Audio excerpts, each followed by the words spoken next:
Hello everybody.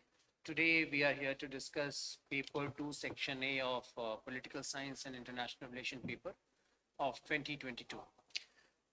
We have already discussed paper 1A and paper 1B. Today we are going to paper 2. And we have with us Shubhra Ranjan Ma'am to just analyze this paper.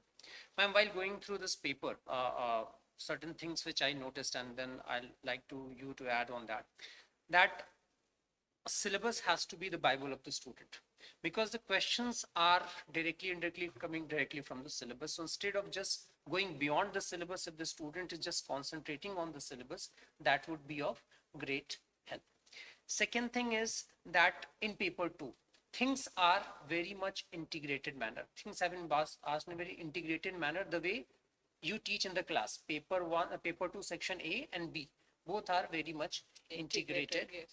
And third thing, again, in previous two sections also we have reiterated it. And in this section also, the role of current is not that much as it is projected to be. For example, in this section, only one question, that is Russia-Ukraine crisis, has been directly come from the current. And that theme was so big that that could not have been missed. In fact, in the test series, we have had 3 questions on Russia-Ukraine crisis. So current is something which should not be, blown out of proportion. Any theme which is big would be taken care of in the class. So these are the things which I noticed. If I look at the marks distribution, so again a very uniform distribution of marks across paper 2 section 1. Minimum 10 mark question, and many questions were very much integrative, like developing countries and democracy, how they have been behaving. Behavior of democracy in according to globalization. So they were very much integrated. But then also a rough distribution of 20 marks was across the paper. So now let us come to the first question. This is on, you have gone through this paper. What is your take on that? A general overview on paper 2 section A. I think the paper, as you said, is based on the syllabus.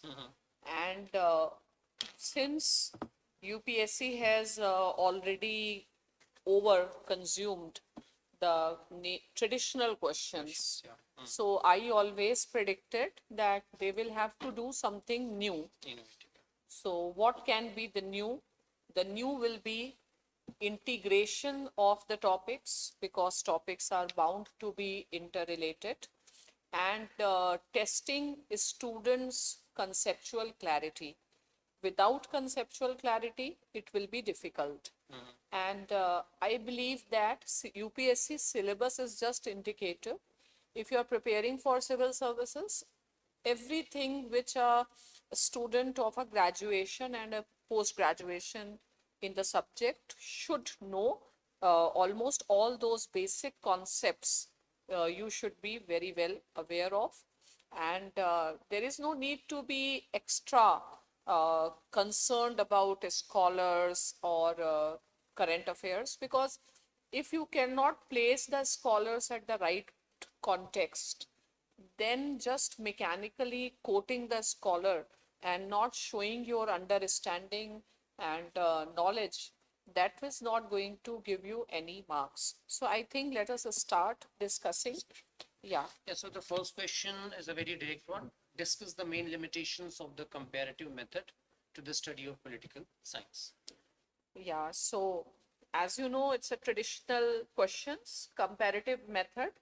The main limitations you can write is that you should be writing about comparative politics. You can write, there is a traditional comparative politics. The limitations of traditional comparative politics has been, it was more value based, it was more static, it was more Eurocentric in nature, and it was more on the institutional focus was there. And then in present times, the modern comparative politics developed under the influence of behavioralism. So the generic defects of behavioralism, like value neutrality or whatever we see, is more of a frameworks and models and not real theories, and still they are all too much based on the Western political systems. They are status quoist. So these are some general weaknesses you could have written. Okay. Uh, the next question is, what are the main challenges faced by the developing countries in the era of globalization? So basically, Yeah, so because the topic is their responses of developed and developing countries. So this is an open-ended question, main challenges, multiple challenges. And here you should be talking about like, for example, globalization started with a very positive note, but then we have seen that how the geopolitics between US and China has spoiled the show. And since 2005 global financial crisis, there is an economic crisis around the world, and obviously decline in the demand is going to impact the prospects of development and growth of these countries. So one economic angle. Another limitation is that globalization has also led to lack of, you can say, sustainable development. It has threatened the environment. It has created more climate crisis, which is also directly more impactful for the developing countries as they lack the necessary resources to handle all these crises. So you could have focused. Then when there are inequalities, then there will be rise of social protests because of exclusive growth. So this will give rise to more political challenges, political instability, and then along with globalization comes many other things which are not because of globalization, but many problems which get more, you can say, increase in their dimension because of globalization, like extremism, terrorism. So multiple types of crisis, and above all for developing countries, multilateralism is so important, but the way WTO is not moving anywhere, United Nations is permanently paralyzed. So this is the problem. And you can say, as a leader of a global South, India should be acting or should provide the leadership. And again and again, I have told in the notes that Prime Minister Modi has talked about new template for globalization from the platform of NAM. You could have mentioned this. can we also bring angle of pandemic in this? Do we have this? Yes, you can bring pandemic, health issue, security issue.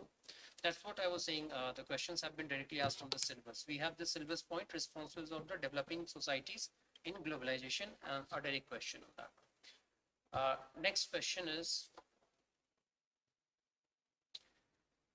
The discuss the commonalities between Marxist and the realist approach to international relation. Yeah, because number of times they have already asked Marxist. So when you have to give comparative perspective, this will show how much clear you are. So what is the similarity between the Marxist and the realist approach? This similarity can be explained from the perspective of the conflict school. So the critical school.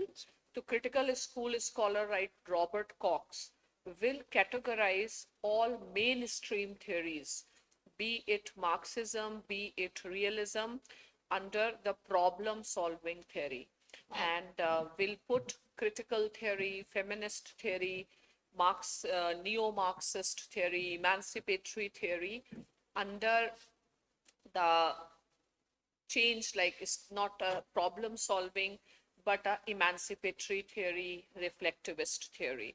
Now, most of these, if you look from the perspective of post-colonial perspective, then both of these theories are Eurocentric.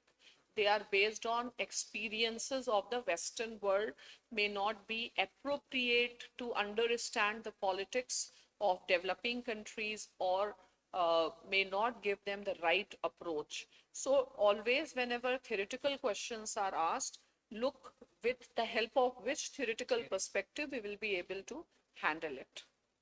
In fact, question from section B can also be given a theoretical touch wherever. Yes, yes. Next question is on the debate between bipolar structure and the multipolar one. A very expected question. Yeah, so that though we have done number Yeah, of bipolar times. structure of the world is more stable than multipolar. You could have straight away given two theories. One was hegemonic stability theory, and the other is polarity of power thesis given by Kenneth Walls and Mearsheimer. Again, next question is on national interest.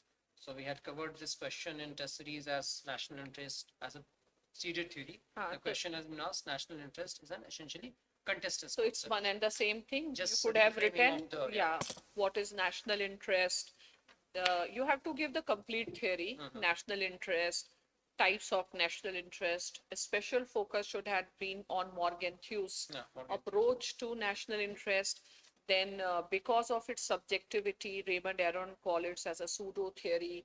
And the basic problem contest is about subjectivity. You could have explained with the example like countries like US. In terms of their vital national interest, they put let us say peace and stability in West Asia or South China Sea also. Try to give certain examples. Yeah. And it is highly contested because this concept is primarily of realists. So, and the main critics are Marxists like Charles Beard. Next question is on social movements.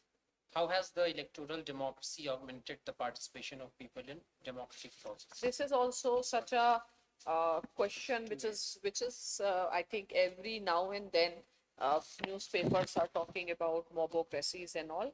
So first of all, in this question, how to open this question? How has electoral democracy augmented the participation of people in democratic process? So first of all, you talk about what is democracy. So democracy is a participation of the people. But participation of the people, we can give reference to J.S. Mill. There can be false democracies, there can be true democracy. So false democracies are mobocracies. Fine. Even Hannah Arendt talks about that how representative democracies in the modern age turns out to be a sort of a totalitarian state. So some theoretical concepts could also have been used. And then you should have given like electoral democracy. The elitist scholars explain democracy in electoral sense. And it is believed that today's electoral democracy has made democracy more of a game of a number. And there is no real empowerment. People are becoming like a masses. And hence, we are also witnessing the deliberative democracy, participatory democracy. And time and again, I have always told the students, whatever we teach in political theory, don't think comparative politics is something different, and you should have been applying all such concepts. So around the world, you can see that there is a growth of mobocracies. In the crash course, I must have told that about the democracy index. Whenever you talk about democracy in international sphere, you could have talked about Larry Diamond, who talks about we are passing through the age of democratic depression. And you could have also brought Samuel P. Huntington's third wave of democracy. Lot could have been written. And what about Sri Lanka? Can we get in there? Electoral augmenting, not just Sri Lanka, you can write on any examples. You can talk about Turkey, you can talk about Greece, you can talk about Britain, you can talk about US. Now, this question is actually on social movement that discuss the role of social movements in strengthening the democratic process in developing society. So first of all, you explain what is social movements, what they are expected to. So social movements are about bringing change. They represent the part of politics of the vulnerable sections. And then social movements' role in the democratic processes of developing countries. We can say that most of the developing countries, they are not really very democratic. They do not have that public sphere. They do not respect the basic rights. So it's a very varied type of an experience. And you could have given a comparison between India dealing with farmers' protest and China's Tiananmen Square incident or Hong Kong protest, and how it is weakening democracy and state is not so much tolerant towards this type of Myanmar, maybe. protests. So it's more of a mixed picture that you should have written. Next question is a bit surprising for me because this is from the topic UN and its agencies, but it is particularly asking about International Court of Justice. But I have already number of times emphasized ICJ is important. And again, like a number of times I said that you should be aware of the compulsory jurisdiction of of this court. So, which is always expected question. So they have not asked compulsory, they have But asked they have voluntary. voluntary. So ICJ is always expected. One institution they ask. Okay, so there is always, maybe not next year, but next to next year, there is a probability of asking question. Now, next question is critically examine the rise of China as a great power and its implication on Asian political order. Yeah, so rise of China, the most important defining event of our times, and critically examine the rise of China as a great power. So we see that China is fast displacing US hegemony. China is challenging USA's hegemony in economic sphere. China is in the race for technological and fintech areas. China is going for military modernization. So give different indicators. And I hope most of you must have remembered, I have mentioned about Lowy Institute's power index, where we have seen how what is the comparison between Chinese power and American powers and others. And then you can critically, then you can talk about some of the major initiatives like China Dream, BRI, as a means that have been taken to carry forward this particular vision. But you can have given a critical view that many people believe that rise of China is not going to be peaceful. The basic talk in international politics is how to ensure the rise of China remains peaceful. You could have brought the perspectives of scholars like Mearsheimer, who talks about tragedy of great power politics. You could have talked about Thucydides trap, etc. And how it is explaining the Asian geopolitical order. Asian political order, yeah. Yeah, so Asian political order, we see that center of gravity has shifted to Asia because of this particular thing. And a new balance of power game is going on between India and China and between US and China. And recently, I believe Shyam Saran has written a book on this particular issue itself, Asia Rebalance, and how countries are shifting the gears. Like some countries which were earlier US allies may be going for more bandwagoning with China. Some countries which were earlier bandwagoning with China, maybe to certain extent India also, we are going more for balancing act. How a sort of new security order is emerging with reference to Quad, with reference to AUKUS, and even the recent summit of NATO talks about the possibility of Asian NATO or NATO's turn towards Asia, as they have invited Korea, they have invited Japan. So a lot could have been written. So maybe because it is asking Asian political order, we can also explore China-Pakistan axis.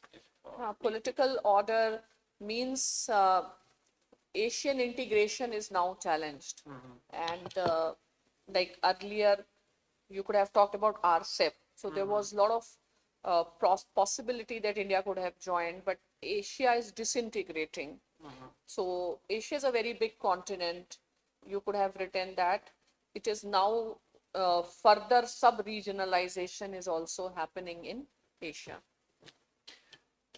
Next question, a very direct one. Discuss the conceptual dimension of collective security. Collective security. Conceptual dimension is one for all for one, and security is not just a concern of a single state. And then you could have written origin in Woodrow Wilson's theory and everything like League of Nations. And then you should have shown comparison between collective security and balance of power and collective defense. Okay. Next question is on terrorism. Discuss the efficacy of global convention to combat international terrorism. So in news, there was a lot of news because of India's representatives, certain Nations, statements in this thing, and she said that global international regime, as it's low, it is losing its credibility. So you have mentioned Ruchika Kamboj and mentioning this particular point. Then S. Jaishankar, Prime Minister Modi also mentioning these points. And then you should have talked about international terrorism, then the major global conventions like UN Security Council resolutions related to it, which have emerged primarily after Al-Qaeda's attack, which led to the establishment of UN Sanctions Committee and conventions, for example, conventions on financing, etc. And here you could have read that for a proper and realistic approach, it is essential to go for earliest conclusion of International Convention on Terrorism. Now, this question, ma'am, this is a very general question on deadlock in WTO, or the North-South divide. The fact that makes this question a bit tricky is that this is particularly on the fisheries issues. Yeah. And it is a 20 marker writing 4 pages on this particular issue. Fine. No, so then you should not have just written on fisheries. Talking about you other talk thing about also is required, right? WTO, Yeah. how multilateral trade is important, how it is important for developed and developing countries, and how WTO has evolved. And since Doha, there is a deadlock, and fisheries is one of the issue of so many issues. But again, you can talk about that. However, in the recent summit, there has been some way forward over this, addressing some of the concerns of the developing countries. So sometimes when the question is very specific, but it's a 20 marker question, so you have to write the entire paraphernalia associated with that. Next question is, what is the realist prescription to the states to ensure their survival in an anarchical world? So that I have already told that Morgenthau says diplomacy and balance of power and deterrence. Kenneth Waltz also say that go for balance of power. And Mearsheimer, he talks about hegemony. So the question is on prescription, but you should have written entirely on what all are the fundamental features of realism. Last question, a very expected one on Russia-Ukraine crisis.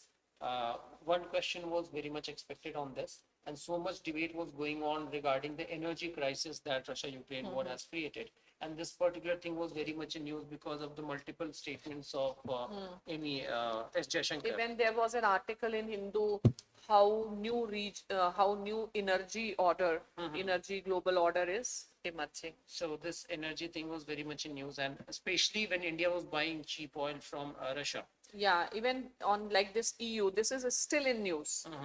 Fine. So you can see that even if you do the current affairs after prelims, that are going to be more important than wasting time for the entire year and this thing. So casting shadow, even 2-3 days back, I have seen that this may result into EU's some very fundamental changes in European Union. There's a good article by Happy Mon Jacob on this particular topic. Fine.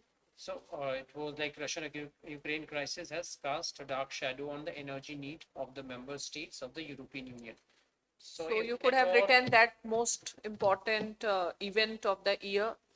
and which has not just impacted the energy, it has impacted almost all aspects in international politics. Now, because of EU's proximity to Russia and dependency, it definitely cast a shadow, and we see that many EU countries are trying to revive their nuclear energy program, which was on halt. And obviously, this because EU is already suffering from multiple crises. Now energy crisis will be a problem in reviving its economy. So I don't think it's a difficult question in any way. It can be. Anyway, this was, we have a lot of content for that. So this was paper 2, section A. What is the overall your approach I to think this section was quite simple in comparison to the previous year's paper, and they are from very general, they are coming to very, very specific, like they're asking global conventions.